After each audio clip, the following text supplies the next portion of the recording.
आज आपण या ठिकाणी आज गुंजवणी लाभ क्षेत्रातील ही जी गावे आहेत राख, गोळंचे, कर्नरवाडी, रणोरेवाडी, बरेच दिवसापासून हा प्रलंबित प्रश्न या ठिकाणी अनेक पिढ्या या ठिकाणी पाणी करून गेल्या, परंतु या प्रशासनाला कुठली आजपर्यंत जाग आली नाही.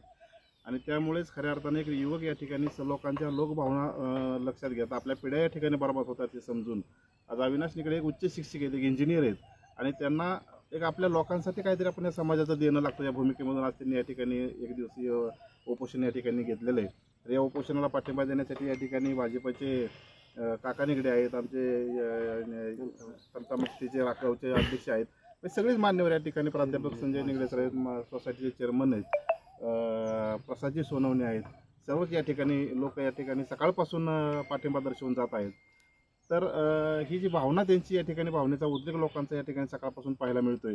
तर आज आपण या ठिकाणी त्यांच्या मनातली खदगत काय आहे ते आज आपण या ठिकाणी त्यांचं ऐकून घेण्यासाठी या ठिकाणी आलो.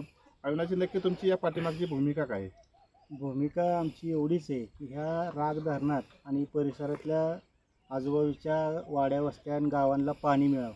आज नेहमी जाता येताना या धरणात बघितल्यानंतर एक थेंब पाण्याचा नाही, एक थेंब. आणि इतकं दुर्दैव आहे आमचं की सगळ्या बाजूनी पाणी वाहत असताना आम्हाला पाणी मिळत नाही. आज सगळे आजूबाजूचे लोक शेतीवर अवलंबून आहेत. बरेचसं सगळं म्हणजे माळरान असल्यासारखा परिसर झालेला आहे, बेजोड झालेला आहे.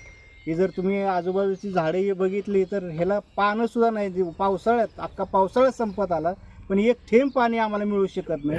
हे आमचं दुर्दैव आहे. आम्ही अभिमानाने सांगतो की आमचा मतदारसंघ हा बारामती